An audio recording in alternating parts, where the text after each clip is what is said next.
دویمه مسله دا شوه د مړي دپاره قرباني کول څنګه دي. عزتمندو قرباني در حقیقت ثوابي کار دی او یو صدقه ده، او د صدقې ثواب څنګه چې ژوندي انسان ته رسیږي نو مړي ته هم رسي.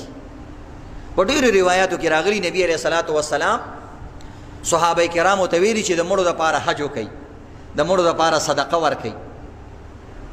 نبی علیه السلام له صحابي رالی ویل چې زما پلار حج نه دی کړی، وایي ته د هغه د طرف نه وکړه که نه؟ وایي چې زما مور صدقه کوله خو همداسې مړه شوه، څه چل وکړم؟ وایي سړیه ته صدقه وکړه که نه مور ته وبخه.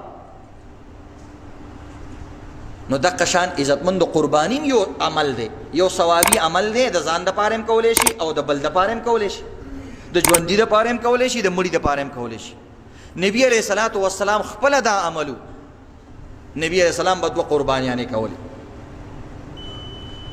بخاری شریف حدیث دی، نبی علیه الصلاة والسلام به دوه قربانیانې کولې، یو د ځان دپاره او یو به د ټول امت دپاره کوله. نو نبی علیه الصلاة والسلام چې کله قرباني کوله د هغه نه د هغه څه امتیان مخکې مړه که نه مړه؟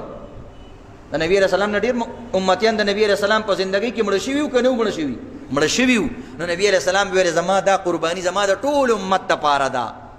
نو ټول امت کې ژوندي کسان هم او مړه کسان هم. نو نبی علیه السلام به هم د مړو دپاره قرباني کوله او د ژوندو دپاره به هم کوله. البته بعض عالمان وایي چې ښه خبره دا ده چې کومه ته نفلي قرباني کې په هغې کې ډېر خلک یادوه، ته هم پکې داسې وایه چې د ټول امت دپاره او د مور دپاره او د پلار دپاره. نبي علیه السلام به ویلې دا زما د امت دپاره، زما د اهل و عیال دپاره او زما دپاره، داسې به یې پکې ویل.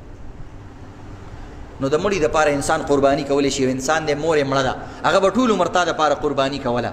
اوس ته هم لږ ځان تکړه که که نه، ستا مور تلې ده د قربانۍ ثواب اورېږي. دې کې اصل کې عزتمندو ثواب لیږلي، قرباني خو نشي لیږلی که نه، قرباني خو څوک نه لیږي. قرباني در حقیقت هم د دې زنده انسان د طرف نه ادا کېږي. دا نفل قرباني وي د دې ثواب صرف هغه ته رسي، او ثواب د عمل لیږلی شي. عیسی علیه ثواب خو کولی شي، لکه موږ صدقه وکړو خدای پاکه د دې ثواب زموږ مړي ته ورسوه، داسې خلک وایي که نه؟ ورسېږي ثواب. نو چې د نقدو روپو رسي نو د قربانۍ هم ثواب رسي. نو د مور دپاره هم کولی شي، د نبي علیه السلام دپاره هم کولی شي، د خور دپاره هم کولی شي، او د هر چا دپاره یې کولی شي. پردي مړو دپاره هم کولی شي. فلانې عالم مړ دی خدای پاکه دا یو حصه مې د هغه دپاره واچوله، د هغې ثواب هغې ته رسي. بعض کسان پکې دا وایي چې یو قربانۍ کې نفل او واجب او دا څیزونه نشي جمع کولی. نه، ولې نشي جمع کولی؟